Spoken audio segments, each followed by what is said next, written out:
The road beyond Kandahar unfurls like a scar through dust and silence. By day, it looks harmless. Sandstone ridges, scattered brush, the faint outline of old bunkers baked into the earth. But when night falls, everything changes texture. The ground hardens underfoot and the air begins to hum. Soldiers say the sound isn't wind, it's the land adjusting its weight, remembering who last walked upon it. Every rock, every ripple of sand seems to have seen too much and agreed to stay quiet about it. Patrol logs from decades apart describe the same landscape, word for word. Hills that shift position, roads that appear a few meters left of where they were drawn. It's as if the desert itself is rehearsing its geography, repeating it for someone unseen. Machines break down for no reason. Compasses drift a few degrees west, and yet nothing ever feels hostile, only aware. The stillness carries intent, like the calm between questions that have already been asked. One American officer wrote in his diary that the dust there moved as if it remembered names. Another swore he heard footsteps following his squad at exact intervals, matching pace, matching breath, then fading when they turned around.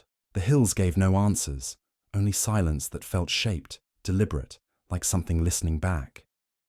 Out here, memory doesn't fade, it loops. Echoes walk alongside the living, repeating their paths until both become the same. No wonder the men started calling it the Valley of Mirrors. Even their own shadows began to look rehearsed, moving a heartbeat out of sync, as if something underneath was catching up.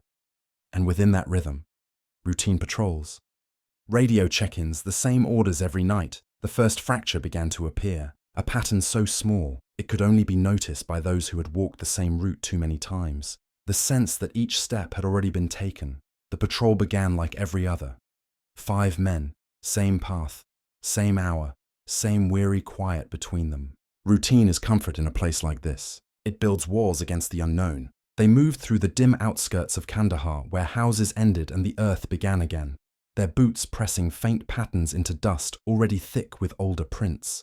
The radio crackled every few minutes with coded reports, always the same sequence, as if read from a script that never changed. The lieutenant's voice stayed level, clipped by habit. He'd done this route for 3 weeks straight, but lately some of the men spoke less during these walks. One said it felt like déjà vu, every sound, every pause, identical to the night before. Another laughed it off until he realized even the laugh came out at the same point in conversation as last time. A ripple of unease passed through the group, unspoken but shared. The night was moonless, yet shadows lay thick on the ground. Each man's beam of light fell into the same grooves, found the same rocks, caught the same glint of metal from an old shell casing. When they reached checkpoint 3, the wind rose suddenly, a soft, hollow sigh that carried no scent and no dust. Their radios clicked once, all at the same moment, as though acknowledging something. Then silence returned, full and heavy. From above, through drone footage later reviewed, their formation seemed mechanical. 5 dark dots moving in perfect rhythm, pausing and turning at the same times as before. One analyst wrote, "It's as if they practiced it, but no one had told them to. They were simply following orders, repeating what had been done hundreds of times, unaware that even their smallest gestures were aligning with something older." When they returned to base, the reports were routine. No sightings, no contact, nothing unusual. Yet each man hesitated before signing his name on the sheet, as if sensing the act had been done before, somewhere, somehow. That was the first night one of them murmured before sleeping, half joking, half afraid. "We're not patrolling anymore, we're replaying." The order came at dusk, sealed in routine language that stripped away emotion. Patrol Route Delta, standard sweep. 5 personnel. Departure 2140. No urgency, no deviation, just another night filed into repetition. The men geared up silently, their movements slow and synchronized, checking rifles, adjusting straps, exchanging brief nods. One of them hummed softly under his breath, a habit he couldn't remember when he'd started.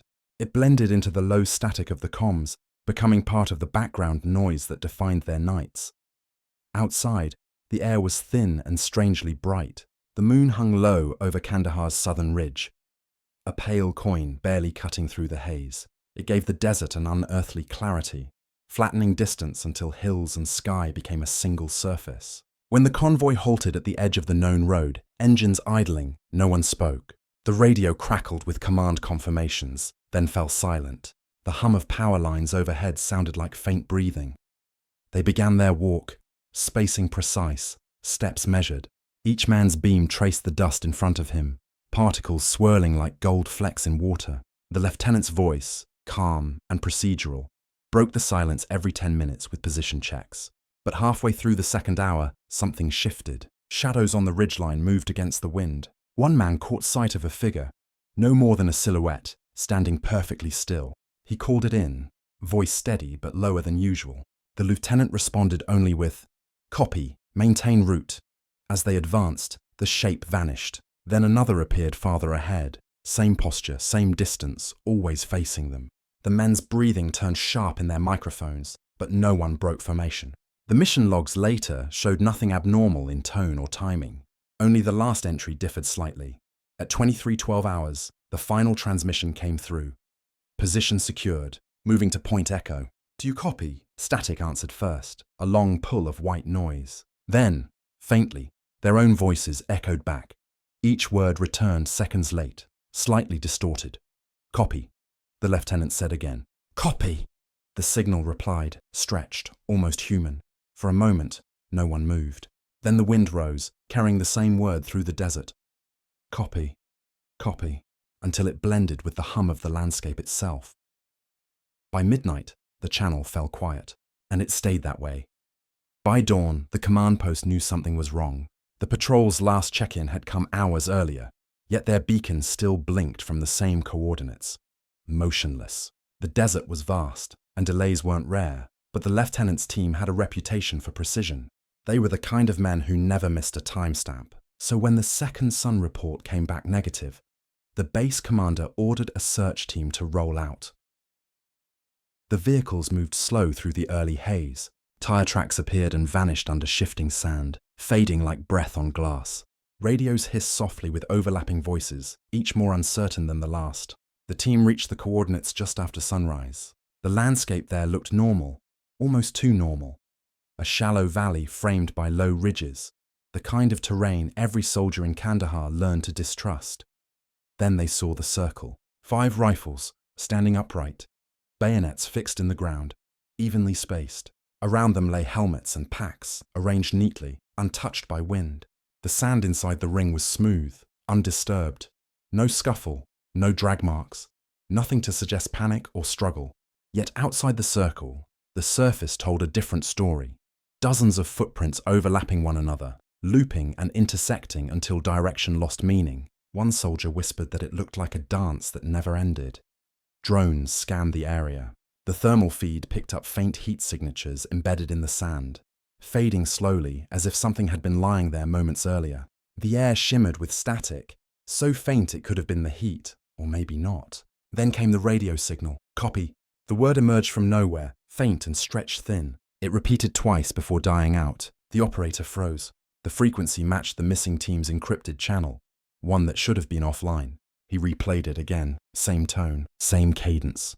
At noon, the search was called off temporarily. The team returned with their report, their faces colourless beneath the dust. That night, when the commander reviewed their body cam footage, he paused at a frame.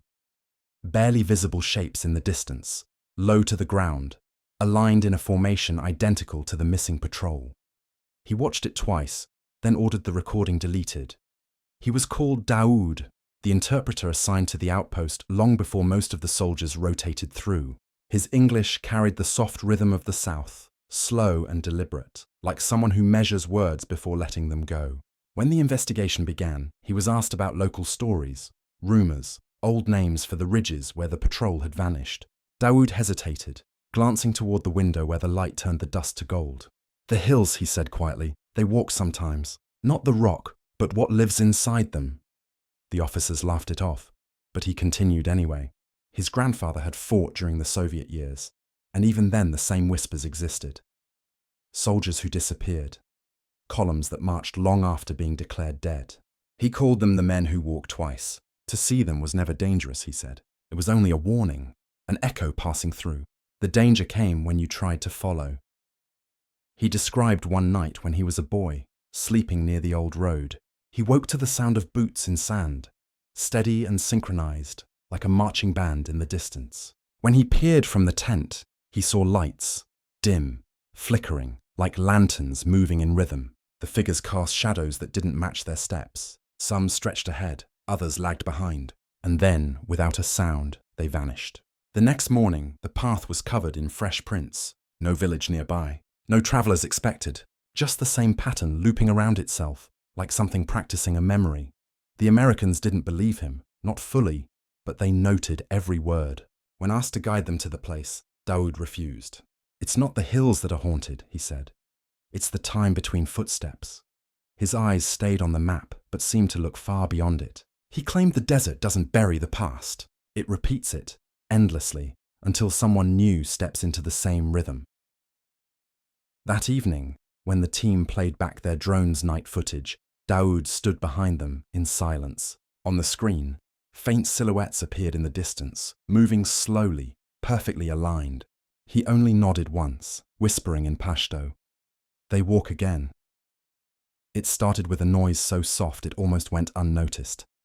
A thread of static, buried under the usual hum of base communications. The technicians assumed it was bleed over from another channel, maybe weather interference. But when they isolated the frequency, something strange emerged. Beneath the static, faint syllables began to form, fragmented coordinates, numbers mixed with what sounded like names. The signal would fade, then return at irregular intervals, as if someone were tuning in and out from far away. At first, they dismissed it as coincidence. Kandahar's electromagnetic field was cluttered with abandoned transmitters and old military debris. Yet when the sound engineer replayed the recording through a spectrum filter, he heard something that made his skin tighten. The voice speaking through the static was his own. Same inflection, same slight hesitation before the numbers. The others laughed, uneasy but curious, until one of them recognized a second voice, the lieutenant from the missing patrol. Command ordered the entire sequence analyzed. The timestamps matched the night of the disappearance. No relay stations were active within range. The signal, according to data, had originated from coordinates now marked as uninhabited terrain. Still, the transmission persisted. Each night around the same hour it returned. Always the same pitch, always the same 2 words at the end. Copy received. One night, a young operator decided to respond. He switched to the old patrol's call sign and whispered into the mic, "Identify yourself." For a long moment, there was nothing. Then, through layers of distortion, the reply came back. His own voice, but delayed, echoing through static, like something speaking from inside the line. "Identify yourself." After that, the order came down from higher command. Delete the recordings, shut down the frequency. The logs were sealed and archived. But the engineers who handled the data kept fragments hidden on personal drives. One described a faint sound at the end of every clip. Not speech, not interference. It was rhythmic like breathing, slow, deliberate, too human to be a machine. Daoud, the interpreter, listened once before turning away. "It's not them," he said softly. "It's what remembers them." The first drone footage arrived 2 weeks after the disappearance. It was meant to be routine. Night surveillance of the same sector, a slow pan across dunes to confirm nothing had moved. The operator noticed it only on playback. 5 figures walking across the sand, evenly spaced, steady as clockwork. The formation matched the missing patrol exactly. Height, gait, spacing, everything. The timestamp was precise too. 21:40, the same minute they had left the base that final night. The analyst replayed the clip at half speed. The figures weren't heat signatures, yet they weren't shadows either. Their outlines shimmered, blurred slightly at the edges, as if caught between 2 frames. Each step kicked up no dust. Their equipment, faintly visible, looked almost translucent. They moved in silence, perfectly synchronized, then vanished at the same point where the real patrol had stopped transmitting.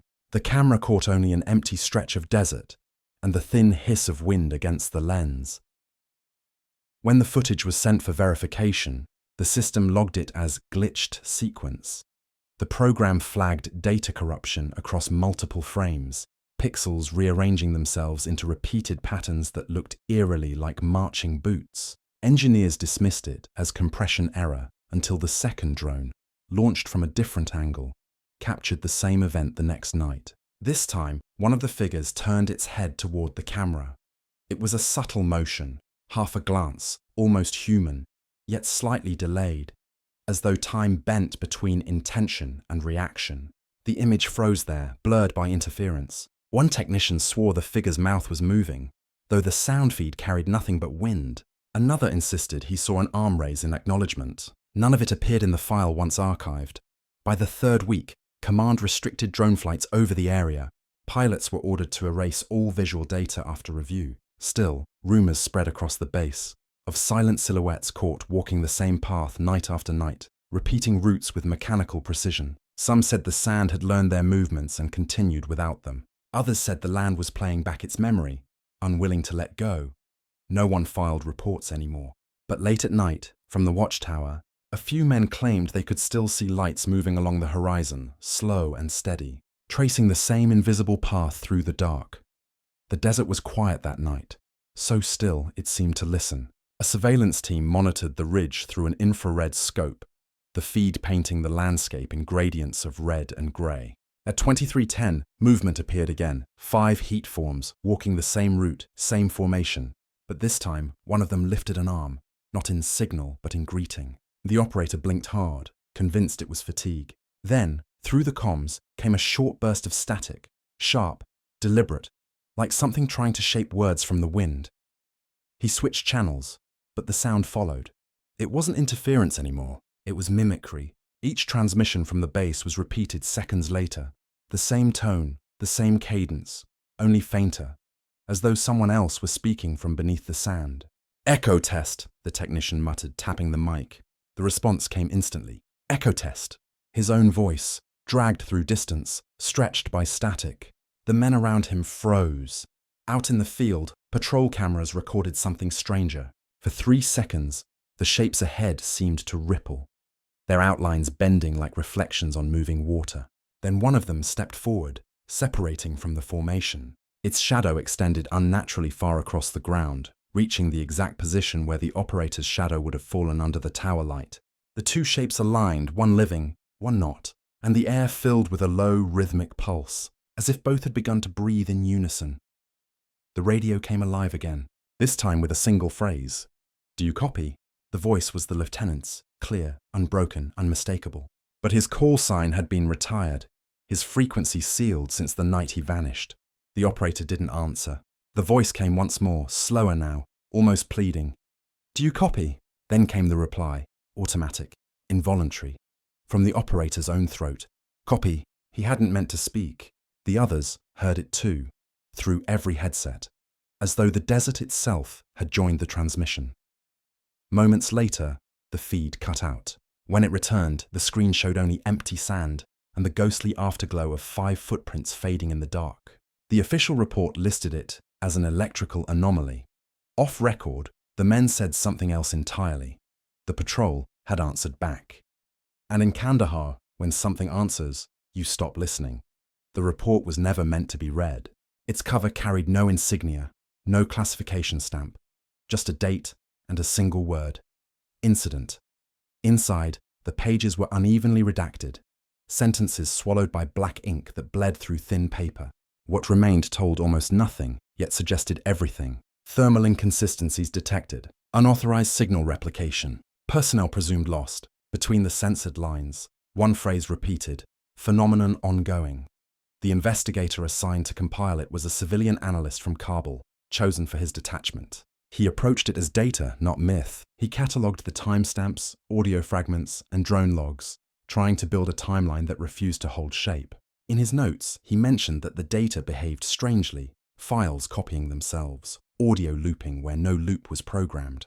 When he played one recording backward, he swore he heard breathing, faint but deliberate. He deleted it immediately, then tried to forget. The deeper he went, the more resistance the system seemed to give. Reports vanished from archives, coordinates shifted by decimals, and metadata rewrote itself after shutdown. He began to suspect someone was editing remotely until the terminal disconnected entirely. The next morning, his workstation powered on by itself. The screen displayed a blank document slowly filling line by line with text. His own voice transcription from an earlier interview. Only this time it included a question he never asked. "Do you still hear them?" That was the last entry before he sealed the file. His final note, handwritten and unsigned, read, "They answered, but not in words." Months later, a junior officer reopened the report for transfer. The audio folder was empty, yet when he clicked play, sound emerged. Soft, rhythmic, like someone exhaling between static bursts. It went on for nearly a minute before stopping abruptly, replaced by the faint click of a recorder being turned off. The log closed itself afterward, as if the file had decided to end the session, and for reasons no one could explain, the report's last modified timestamp matched the exact hour the patrol had vanished, 3 years earlier. They found the letter folded neatly inside a weathered field journal, tucked beneath a rusted cot in an abandoned barrack. The envelope had no name, no stamp, only a faint smear where a thumb had pressed too hard. The paper inside was fragile, the ink faded by time and heat, but the words remained clear, steady, careful, written by someone who expected never to send them. "If you get this," it began, "don't come looking." The handwriting belonged to the lieutenant. Each line carried a calm precision, the same tone he used in mission logs. But beneath the orderliness, there was fatigue, the kind that comes from seeing something you can't explain twice. "The land out here," he wrote, "doesn't forget roots. We keep walking them, over and over, like we're stuck inside its memory. Even the wind seems to move in circles." He described how the patrol had started hearing echoes of their own voices during routine checks, sometimes seconds after speaking, sometimes before. When they called base, replies came from nowhere, perfectly timed but not from command. At first, they thought it was a trick of interference. Then they realized the replies were in their own voices, slower, drawn out, as if spoken by someone remembering the conversation rather than living it. The letter continued. "There's a stretch between checkpoint 3 and the ridge where we stop feeling time. We reach it, then it's like walking through our own footprints. The ground feels soft, but when I look back, there's nothing there. I think the desert keeps what it wants, not who it takes." The last lines were short. "If this reaches you, tell them to stop searching. We're not lost. We're just repeating." The journal closed there. No signature, no date. The wind through the barrack that day made the paper tremble, as if the words themselves were breathing. When the investigator archived the letter, he noted one detail he couldn't explain. The ink on the final sentence was still wet. By the time the report stopped, the desert had already begun to reclaim what was left. The wind filled every track, the dunes reshaped themselves, and the hills returned to their slow, patient watching. Only fragments remained: burnt-out batteries, warped metal, a few boots half buried in sand. They were catalogued, tagged, and forgotten, their coordinates sealed under an empty term: unresolved terrain. But locals still spoke of that valley. They said when the heat settles and the wind drops to a whisper, you can hear the soft rhythm of boots moving just beyond sight. 5 at a time, each step landing with perfect precision. Some swore they saw glimmers of light floating low along the horizon, like torches underwater. Others said the sound was only wind passing through old shell holes, yet no one stayed long enough to prove it. Satellite imagery later showed faint lines across the valley floor, curved patterns that didn't match erosion or machinery. They appeared and vanished with the seasons, as though the desert itself was rewriting its surface. Analysts compared them with old patrol routes and found perfect alignment. The ground, it seemed, was remembering. At night, the air over Kandahar holds a particular stillness, neither silence nor sound, but something between. It carries traces of every war that has passed through it: Soviet echoes, British whispers, American static. They blend together until they're indistinguishable. One long exhale that never quite ends. The desert does not bury the past. It plays it back endlessly, like a looped recording too ancient to fade. Those who've walked there speak of a presence that isn't hostile, only attentive, as if the land itself watches and waits, storing every step, every word, every breath. Some describe feeling lighter when they leave, as though something has been taken. A memory, a moment, a piece of sound. Others say they feel heavier, burdened with something unseen. In the end, there is no proof, no closure, only a sense that the story hasn't finished. Somewhere beyond the ridges, when the moon turns thin and white, the patrol still moves. Not ghosts, not men, but impressions left in time, replaying their duty in perfect silence. And perhaps that is what the land keeps. Not bodies, not souls, but motion, the echo of purpose that once crossed it. The war ends, the uniforms change, but the footsteps remain. So when the wind rises across Kandahar and the dust begins to shimmer, it isn't just weather returning. It's memory, quietly, faithfully coming back to life.